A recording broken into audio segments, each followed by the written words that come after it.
Assalamualaikum warahmatullahi wabarakatuh. Halo semua, apa kabar?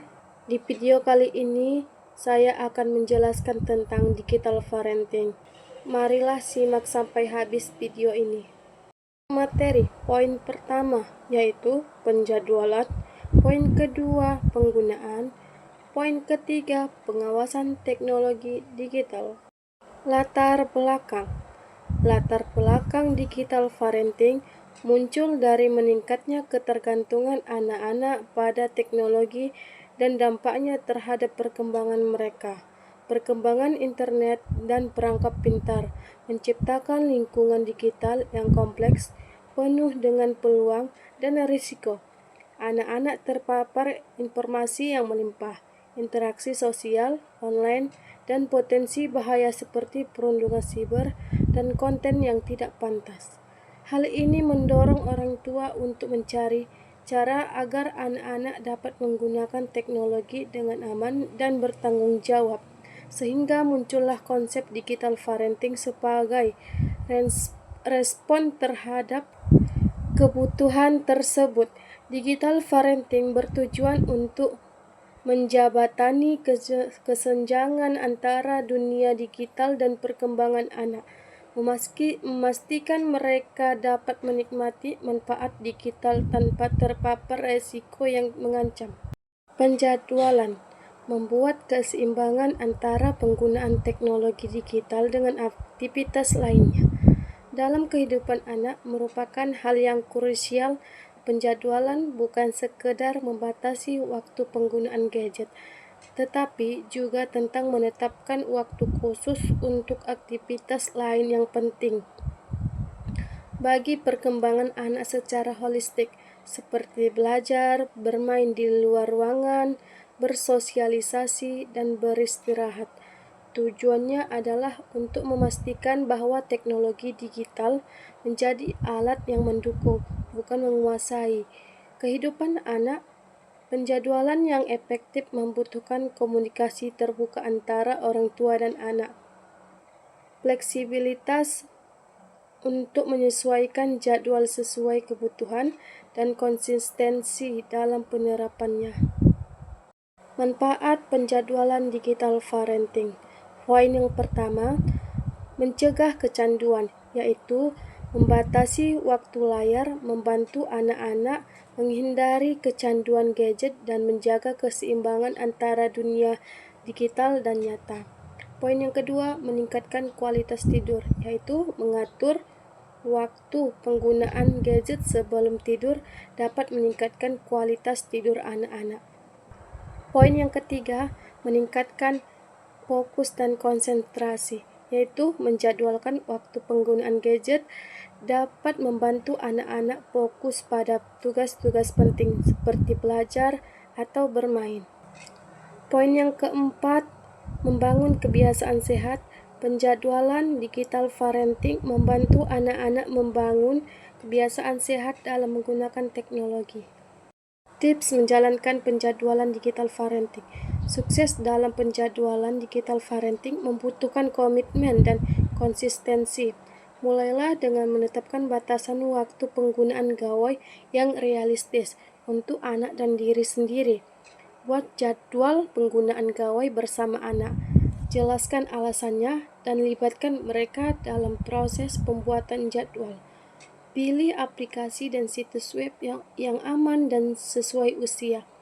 Awasi penggunaan gawai anak bukan dengan mengintai, tetapi dengan komunikasi terbuka dan pengawasan yang bijak.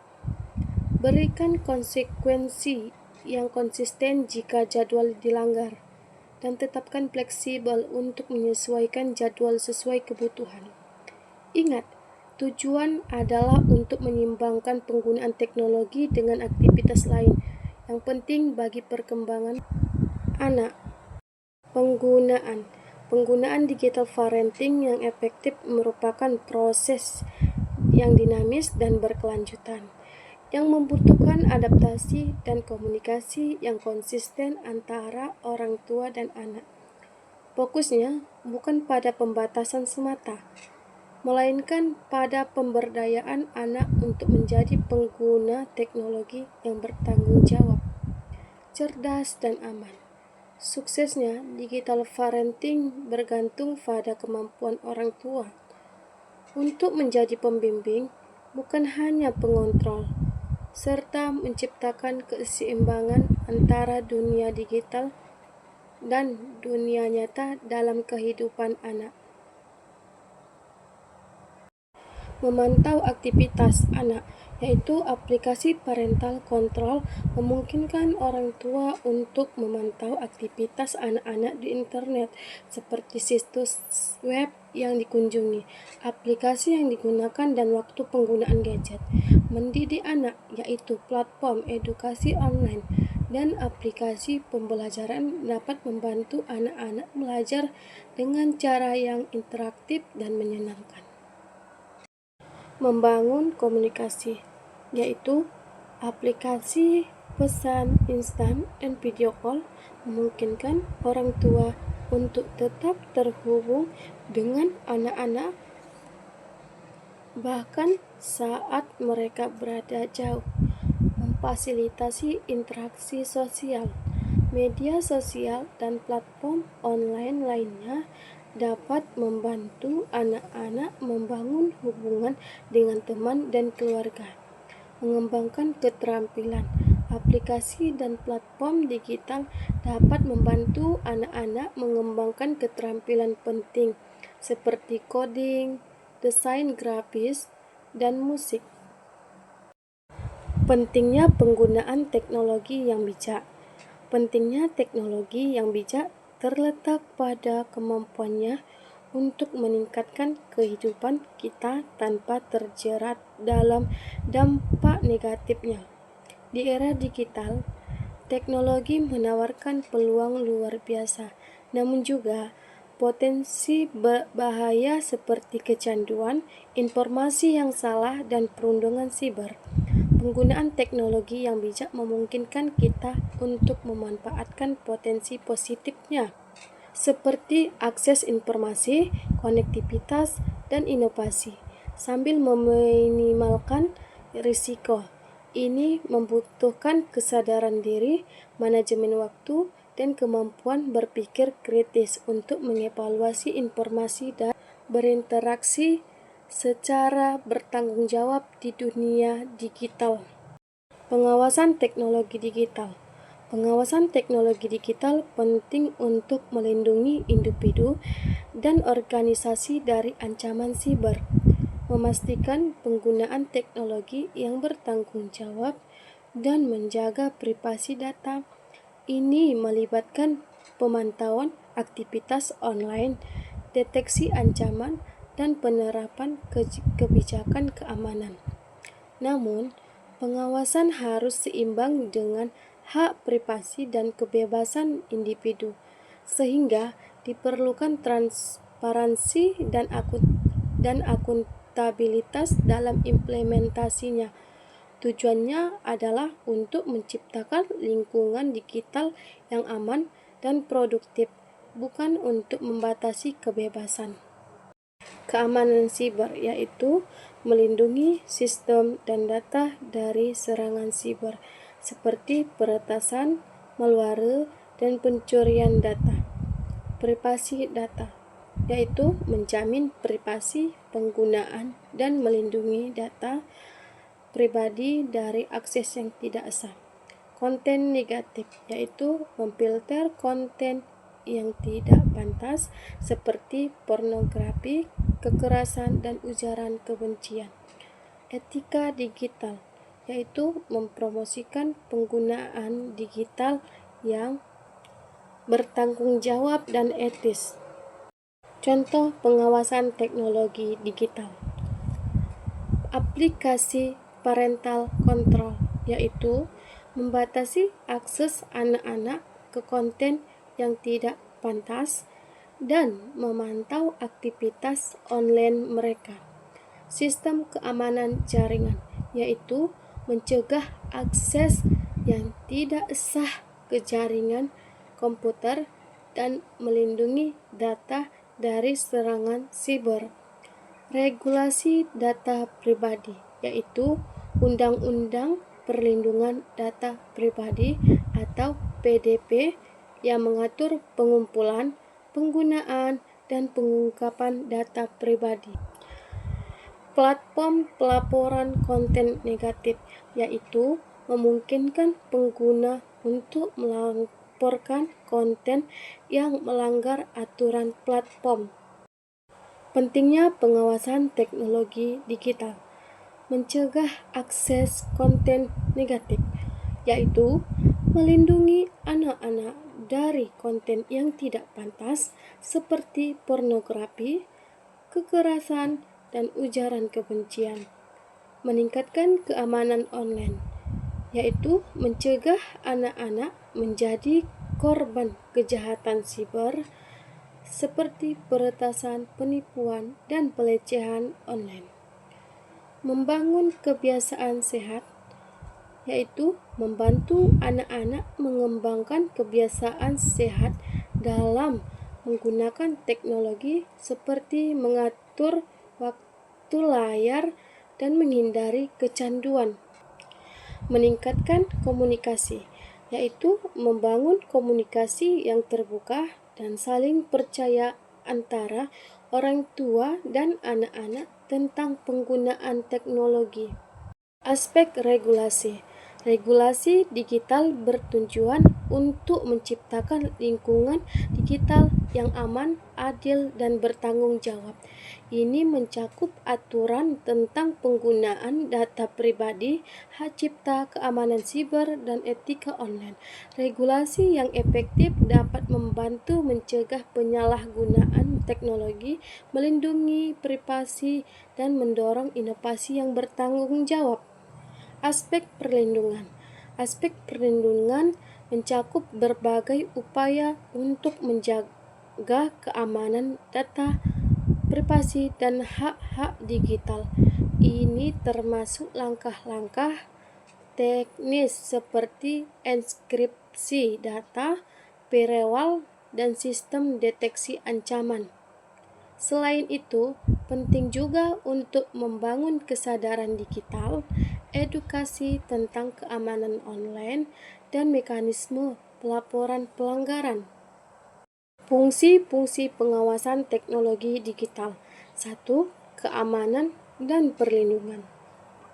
Poin pertama, mencegah akses yang tidak sah, yaitu pengawasan dapat mencegah akses ke sistem, data, atau informasi yang sensitif oleh pihak yang tidak berwenang.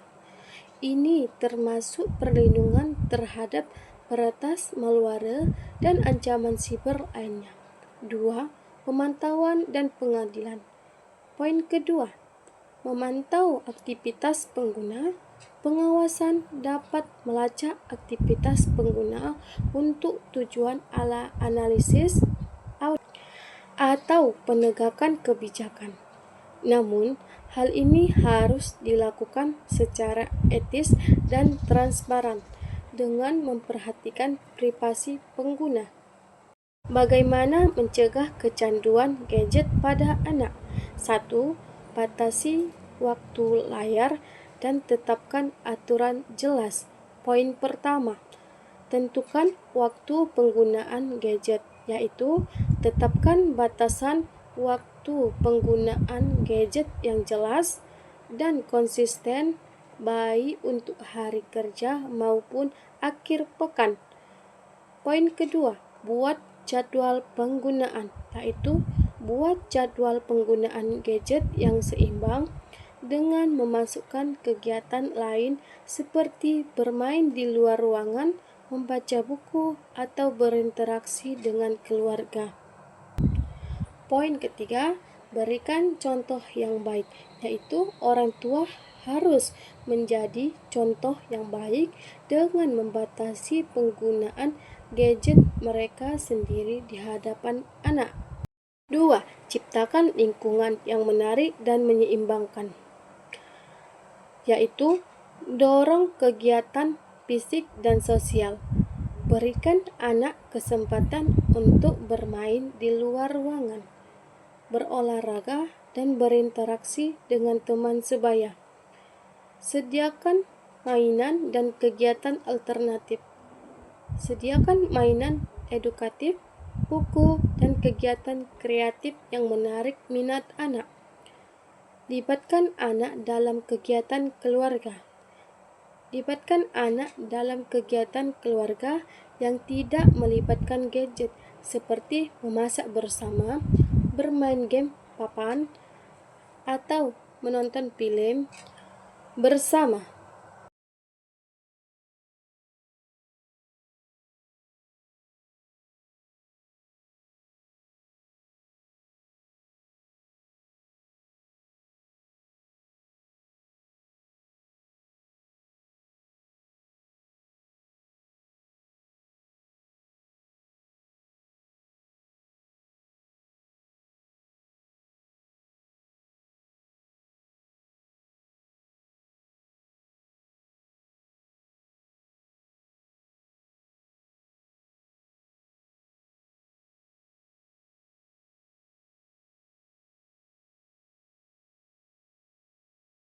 Empat, bangun hubungan yang kuat dan positif.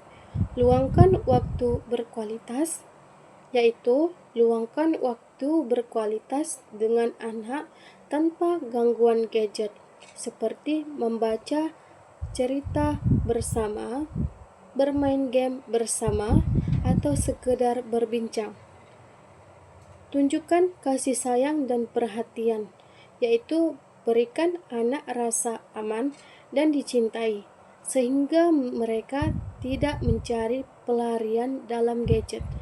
Dengarkan anak dan tanggapi dengan empati, yaitu dengarkan keluhan dan kebutuhan anak dengan empati, sehingga mereka merasa didengarkan dan dihargai. 5. Tetap konsisten dan sabar. Tetap konsisten dengan aturan, yaitu tetap konsisten dengan aturan yang telah ditetapkan meskipun anak mungkin protes atau mengamuk. Bersikap sabar dan pengertian, yaitu bersikap sabar dan pengertian dalam menghadapi anak, karena mereka mungkin membutuhkan waktu untuk menyesuaikan diri dengan batasan baru. Berikan pujian dan motivasi. Berikan pujian dan motivasi kepada anak ketika mereka berhasil membatasi penggunaan waktu gadget. Kecanduan gadget pada anak dapat berdampak negatif pada berbagai aspek kehidupan mereka, baik fisik, mental, maupun sosial. Berikut beberapa dampak dan akibatnya. Dampak fisik: gangguan tidur, yaitu terlalu sering menggunakan gadget sebelum tidur dapat mengganggu siklus tidur anak, membuat mereka sulit tidur dan kurang istirahat. Hal ini dapat menyebabkan kelelahan, konsentrasi menurun, dan masalah perilaku. Masalah mata: cahaya biru dari layar gadget dapat merusak mata, menyebabkan mata lelah, kering, dan bahkan gangguan penglihatan seperti rabun jauh atau minus mata bertambah. Obesitas, yaitu anak yang kecanduan gadget cenderung kurang aktif secara fisik dan lebih banyak duduk, sehingga berisiko mengalami kenaikan berat badan dan obesitas. Dampak mental: penurunan prestasi akademik, yaitu anak yang kecanduan gadget cenderung sulit berkonsentrasi dan fokus pada pelajaran, sehingga berdampak pada penurunan prestasi akademik. Gangguan perkembangan bahasa, yaitu anak yang terlalu banyak waktu di depan layar gadget akan mengalami keterlambatan dalam perkembangan bahasa dan komunikasi. Masalah perilaku: perubahan pola tidur, yaitu sulit tidur, terlalu banyak tidur, atau tidur tidak nyenyak. Perubahan nafsu makan, yaitu makan berlebihan atau tidak nafsu makan. Penarikan diri, yaitu menghindari interaksi sosial, menjadi penyendiri. Kemarahan dan agresivitas, yaitu mudah tersinggung, marah atau agresif. Penyalahgunaan zat, yaitu mengkonsumsi alkohol, obat-obatan, atau zat adiktif lainnya. Kecemasan, rasa takut dan khawatir berlebihan, merasa cemas tanpa alasan yang jelas, gelisah yang tidak tenang, sulit untuk santai untuk fokus. Gejala fisik, jantung berdebar, napas pendek, berkeringat dingin, otot tegang, gangguan tidur, sulit tidur atau terbangun di tengah malam, sulit berkonsentrasi, kesulitan fokus pada tugas atau pekerjaan. Dampak sosial, keterbatasan interaksi sosial, yaitu anak yang kecanduan gadget cenderung lebih banyak menghabiskan waktu sendirian di depan layar, sehingga mereka kurang berinteraksi dengan orang lain dan mengalami kesulitan dalam membangun hubungan sosial. Risiko cyberbullying, yaitu anak yang aktif di dunia maya berisiko menjadi korban cyberbullying, yaitu perundungan yang dilakukan melalui internet.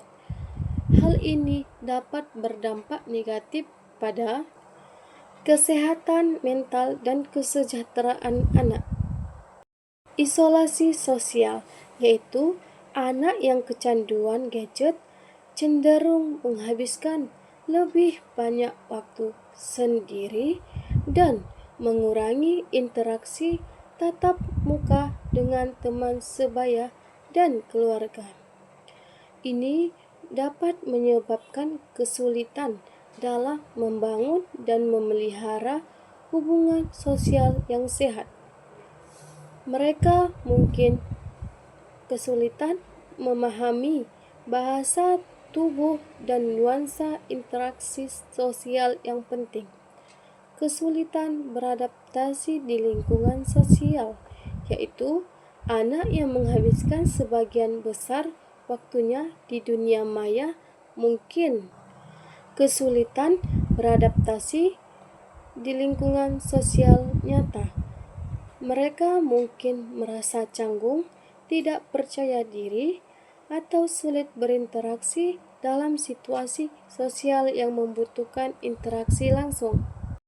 Dampak positif, meningkatkan keterlibatan orang tua, yaitu digital parenting memungkinkan orang tua untuk lebih terlibat dalam kehidupan anak-anak mereka, meskipun secara fisik tidak selalu bersama. Melalui aplikasi, orang tua dapat memantau aktivitas anak di internet, mengatur waktu penggunaan gadget, dan berkomunikasi dengan mereka. Judul: memperluas akses pendidikan, yaitu teknologi digital menyediakan sumber belajar yang luas dan beragam bagi anak-anak. Orang tua dapat memanfaatkan platform pembelajaran online, aplikasi edukatif, dan konten digital untuk mendukung proses belajar anak. Komunikasi dan keterhubungan, aplikasi pesan instan dan panggilan video memudahkan komunikasi antara orang tua dan anak. Bahkan jika mereka terpisah secara fisik, ini penting untuk anak-anak yang orang tuanya bekerja di luar rumah atau yang berada di sekolah asrama. Perkembangan keterampilan digital, yaitu pengetahuan teknologi yang diperoleh anak melalui digital parenting, dapat membantu kesuksesan mereka di masa depan. Membangun komunikasi yang lebih baik, yaitu digital parenting membantu orang tua dan anak-anak untuk berkomunikasi lebih efektif. Melalui platform digital, mereka dapat berdiskusi tentang isu-isu terkait teknologi, berbagi pengalaman, dan membangun hubungan yang lebih erat. Dampak negatif kesenjangan digital, yaitu tidak semua orang tua memiliki akses dan kemampuan yang sama dalam memanfaatkan teknologi digital. Hal ini dapat menciptakan kesenjangan digital antara anak-anak yang orang tuanya mampu menerapkan digital parenting dengan anak-anak yang tidak mampu. Penurunan keterampilan sosial, yaitu anak-anak yang menghabiskan terlalu banyak waktu di dunia maya mungkin mengalami kesulitan dalam mengembangkan keterampilan sosial yang penting, seperti komunikasi verbal, empati, dan kemampuan berinteraksi langsung dengan orang lain. Ketergantungan pada teknologi, yaitu penggunaan teknologi yang berlebihan dapat menyebabkan anak-anak menjadi terlalu bergantung pada gadget dan kehilangan kemampuan bersosialisasi secara langsung. Privasi dan keamanan data, yaitu bagikan informasi tentang pentingnya privasi online dan keamanan data anak. Berikan contoh bagaimana orang tua bisa melindungi data pribadi anak, cyberbullying, dan keamanan online. Anak-anak rentan terhadap cyberbullying, penculikan online, dan eksploitasi seksual. Orang tua perlu memberikan edukasi dan pengawasan yang ketat.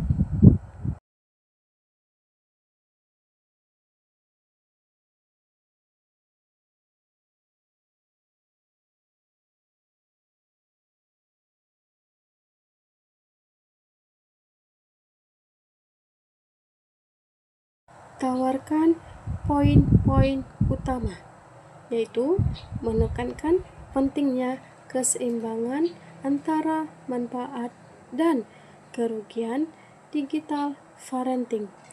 Tawarkan pandangan ke depan tentang bagaimana teknologi akan terus mempengaruhi pengasuhan anak dan pentingnya adaptasi orang tua terhadap perubahan ini.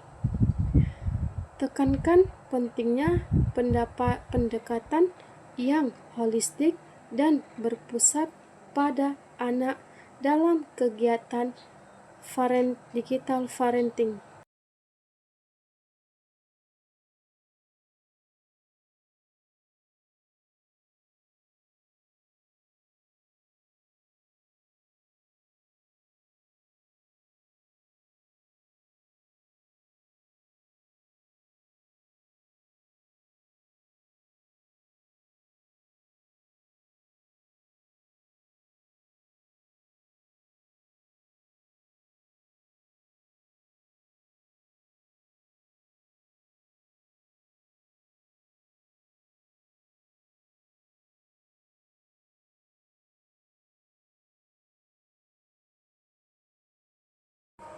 Nama Mutiara Fadila, NPM 24 310037. Dosen pengampu Diki Abdillah, STM Kom.